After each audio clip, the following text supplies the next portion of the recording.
Let's talk about that guilt that we feel with our kids, and especially when disciplining our kids. My son has been a very difficult's the word, yeah. He's been a very difficult young child. He's very headstrong and emotional, and that's totally, those are great qualities. They are great qualities, and they sometimes don't go mesh well with our parenting style of wanting kids to do what we ask, because we have this broad vision of what we need to get accomplished and done, and they have no idea about that vision, and they really don't even care. I mean, we really didn't care when we were kids, right?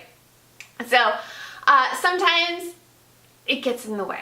So for instance, my son, he was so intent on having his lunch packed for preschool today, because Friday they like bring their own lunches and they pretend they're going to kindergarten.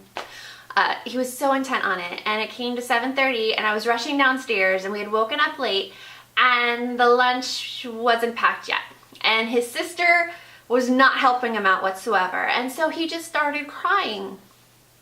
And usually that's the kind of thing that really gets me and my husband, is when he cries about stuff that's ridiculous. Like, say he wants a granola bar for snack and I tell him we don't have granola bars. It's immediate tears. And it's really infuriating as a parent, but it's actually good to make sure that we qualify his emotions. It's a book that I've been reading lately. It's called How to Listen So Kids Will Talk, and How to Talk So Kids Will Listen.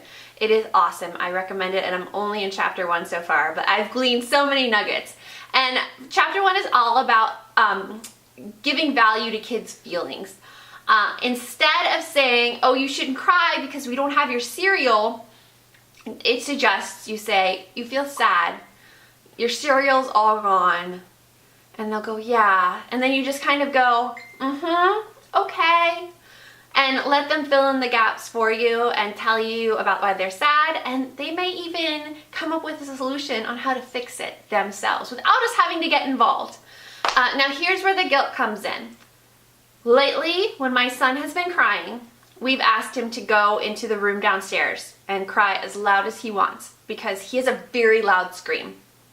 And so after reading this book about how, you should really give value to kids' emotions, and also listening to the School of Greatness podcast, where he's a former football player. He talks all about vulnerability in males and how males should be taught that their emotions have value and they should show their emotions. So after hearing those two things, and then when my son was sad about his sandwich not being made, he says, okay, I just need to go to the other room. And he's 4, and he just walks to the other room, and I hear the door shut, and you can hear through the vents, and he's like, and I can just picture him rubbing his eyes, and oh my gosh, did that guilt just overwhelm me.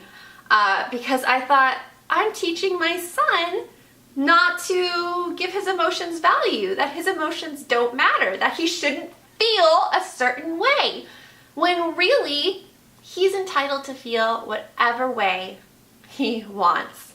So that was my guilt for this morning. And to counter that, sometimes guilt is good and sometimes guilt is bad.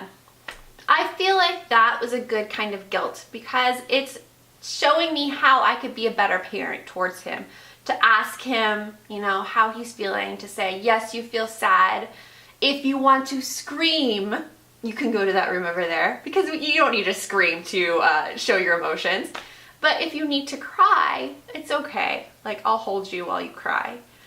And I'm going to tell him that more and more when he's sad, instead of immediately assume he's gonna go scream, because that's why he's in that room. He is loud.